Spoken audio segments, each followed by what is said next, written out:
चोमू से उनके सामने उन्हें मुकाबला कौन देता है, क्योंकि उस पर काफी कुछ निर्भर होगा।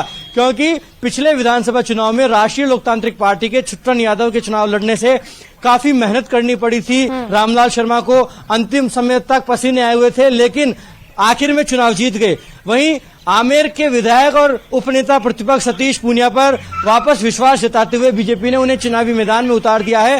हालांकि कांग्रेस से कौन आएगा इस पर निगाहें हैं, क्योंकि अगर प्रशांत शर्मा को रिपीट करती है कांग्रेस तो स्वाभाविक है कि एक तरफा मुकाबला होगा और सतीश पूनिया बड़े अंतराल से चुनाव जीतेंगे। वहीं अगर किसी जाट चेहरे पर या फिर बागड़ा समाज से आने वाले गंगा साय शर्मा पर चुनाव दाव खेलती है कांग्रेस पार्टी, तो मुकाबला काफी टक्कर का होगा और बीजेपी और कांग्रेस के बीच काफी संघर्ष देखने को मिलेगा आमेर सीट पर भी।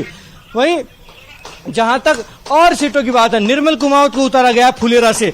मौजूदा विधायक हैं, इस प्रकार की खबरें थी क्योंकि डीडी कुमावत, दीनदयाल कुमावत, जो कि भारतीय जनता पार्टी युवा मोर्चा के प्रदेश अध्यक्ष हैं, पूर्व में रहे हैं। पूर्व प्रदेश अध्यक्ष ने पिछली बार टिकट कटने की वजह से बीजेपी का दामन तोड़ दिया था, निर्दलीय चुनाव लड़ा था, लेकिन कुछ ज्यादा खास हासिल हुआ नहीं। इस बार के विधानसभा चुनाव से पहले उन्हें वापस एक बार बीजेपी का दामन थमाया गया, बीजेपी ज्वाइन करवाई गई, लेकिन टिकट फिर नहीं दी गई। फिर एक बार निर्मल कुमावत पर ही दाव खेला है बीजेपी ने।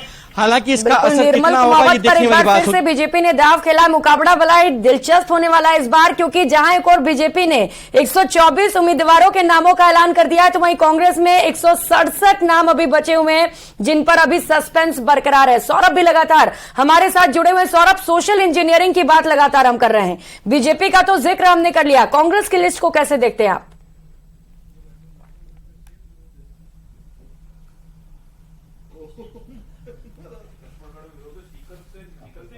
आवाज पहुंच रही है सौरभ आप तक?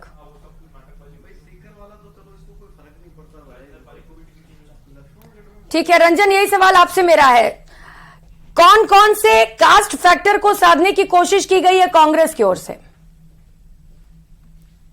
देखिए, जोधपुर की अगर मैं बात करूं तो जोधपुर सरदारपुरा मुख्यमंत्री अशोक गहलोत का विधानसभा क्षेत्र है। वे खुद यहां से उम्मीदवार के रूप में उनका नाम इस सूची में आया है। उसके अलावा महत्वपूर्ण रूप से देखा जाए तो फिर एक बार शहर विधानसभा से ओबीसी कार्ड के तहत मनीषा पवार पर दाव खेला गया। मनीषा पवार निश्चित तौर पर विगतवार भी चुनाव जीती थी और इस बार फिर उन पर विश्वास जताते हुए उन्हें टिकट दिया गया है। उसके अलावा अगर जोधपुर के अन्य क्षेत्रों की, अन्य विधानसभा क्षेत्रों की बात करूं, 4 टिकट जारी किए गए हैं, जिसमें कि सरदारपुरा, जोधपुर शहर और उसके साथ साथ महत्वपूर्ण रूप से देखा जाए तो लूनी और ओसिया। लूनी विधानसभा क्षेत्र की बात करूं तो निश्चित तौर पर जो महेंद्र विश्नोई हैं, मलकान विश्नोई के बेटे हैं, राम सिंह विश्नोई स्वर्गीय जो दिग्गज नेता के रूप में शुमार रखते हैं, उनके पोते के रूप में विगतवार से वो रह चुके हैं विधायक। और ओसिया की बात करूं तो निश्चित तौर पर एक जाना माना चेहरा जो है दिव्या मदेरणा के रूप में एक बार फिर उन पर विश्वास जताया गया है और टिकट दिया गया है। दिव्या मदेरणा ओसिया से पिछली बार भी जीती थी और निश्चित तौर पर ये जो कांग्रेस विचारधारा से जुड़ा जो परिवार है उसकी तीसरी पीढ़ी, चौथी पीढ़ी के रूप में देखी जाती है। बिल्कुल, अब टिकट के ऐलान के बाद से ही लगातार रिएक्शंस भी सामने आ रहे हैं, कई नेताओं के रिएक्शंस आ रहे हैं। रामलाल जाट ने क्या कुछ कहा, टिकट मिला उन्हें, सुनाते हैं।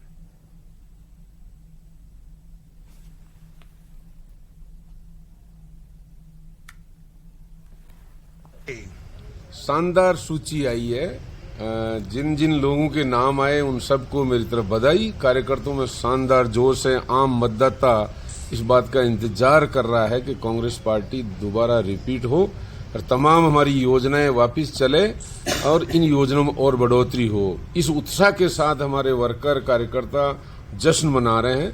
हम उम्मीद करते हैं, भरोसा कि डेमोक्रेसी में जनता ही माँ बाप होती है। हमने कोई कसर नहीं छोड़ी इस कार्यकाल में। कोरोना जैसी बीमारी के बाद भी शानदार वो काम किया, इस वजह से सब लोग खुश हैं और मैं उम्मीद करता हूं कि 156 का टारगेट हम पूरा करेंगे। और भारतीय जनता पार्टी जो झूठ बोलकर जुमलेबाजी कर रही है, गुमराह करने का काम कर रही, उनको वोट के माध्यम से करारा जवाब ये जनता देगी। तो कांग्रेस मिशन 156 को लेकर आगे बढ़ रही है। हालांकि पहली सूची में महज 33 उम्मीदवारों के नामों का ही ऐलान किया गया है। कांग्रेस लगातार ये दावा करी है कि जीत तो उसी खाते में जाने वाली है। न्यूज रूम से सहयोगी लगातार आयुषी गुप्ता हमारे साथ जुड़ी हुई हैं। आयुषी, कुछ सवाल हैं आपके, क्योंकि अलग अलग सहयोगी हमारे साथ जुड़े हुए हैं लगातार।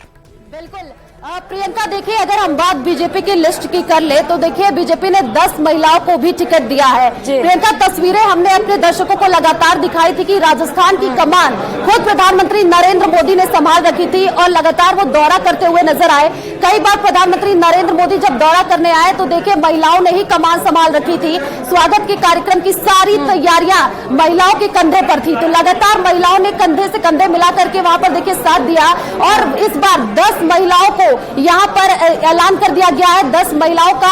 अब देखिए ये देखना होगा कि देखिए अभी प्रियंका कुछ दिन पहले महिला आरक्षण बिल भी पेश किया गया और प्रधानमंत्री नरेंद्र मोदी की तरफ से ये कहा गया था कि महिलाओं को आगे बढ़ना चाहिए और उसी को ध्यान में रखते हुए राजस्थान में 10 महिलाओं को टिकट देना ये बड़ी बात है प्रियंका। बिल्कुल, महिला शक्ति वंदन अधिनियम के बाद लगातार बीजेपी महिला वोटर्स को साधने की कोशिश भी कर रही है और 10 उम्मीदवारों का ऐलान किया गया, ऐसी जो महिला प्रत्याशी हैं। बिल्कुल, और देखिए प्रियंका, जिस हिसाब से अगर हम कांग्रेस की बात कर ले, कांग्रेस की लिस्ट में तो कोई बड़ा चेंजेस नहीं देखा गया क्योंकि कोई चौंकाने वाले नाम सामने नहीं आए। लेकिन प्रियंका, अगर हम बीजेपी की बात कर ले, बीजेपी से कई ऐसे नाम बड़े चौंकाने वाले सामने आए हैं। कुंवर विश्वराज सिंह मेवाड़ की बात कर ले तो प्रियंका कुछ दिन पहले ही इन्होंने अभी बीजेपी का दामन थामा और उसके बाद से बीजेपी ने नए चेहरों पर यहाँ पर दाव खेला है प्रियंका। और ये कहा गया था बीजेपी की तरफ से कि कुछ ऐसे नए युवा चेहरे होंगे और नए चेहरों पर ही दाव बीजेपी खेलेगी। कांग्रेस ने देखिए बहुत ही चिंतन किया, मंथन किया और तस्वीरें हमने लगातार दिखाई थी प्रियंका।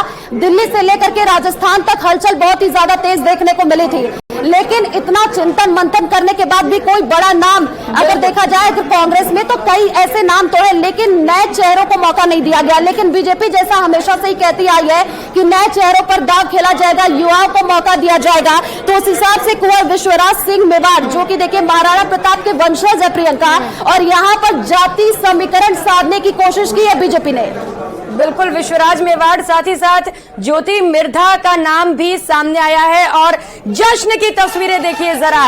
अब टिकट का ऐलान कर दिया गया तो निश्चित तौर पर जो प्रत्याशी लगातार चक्कर काट रहे थे, आला कमान के जो टिकटार्थी थे, जिन्हें टिकट मिल चुके हैं, जो उनके समर्थक थे, अब वो जश्न मना रहे। त्योहार जैसा उत्सव इस वक्त राजस्थान में देखने को मिल रहा है और अभी से जीत की जैसी तस्वीरें भी सामने आने लग गई हैं। पटाखे फोड़कर कार्यकर्ताओं द्वारा जश्न मनाया जा रहा है। निश्चित तौर पर ये वो होंगे जिनके समर्थक होंगे और जिन्हें टिकट भी पार्टी की ओर से दे दिया गया है। अब कुछ ऐसी तस्वीरें सामने आएंगी आज अलग अलग जगहों से जहां पर लोगों को टिकट मिले हैं। 2 अलग अलग खास तस्वीरें इस वक्त आप देख पा रहे हैं जहां पर टिकट मिलने के बाद खुशी का इजहार किया जा रहा है, एक दूसरे को एक और मिठाइयां खिलाई जा रही हैं, तो दूसरी ओर आप तस्वीर देख पा रहे हैं जहां पर बम और पटाखे के साथ जीत का आगाज भी यहां पर किया जा रहा है। और लगातार ये दावा कांग्रेस की ओर से मिशन 156 को लेकर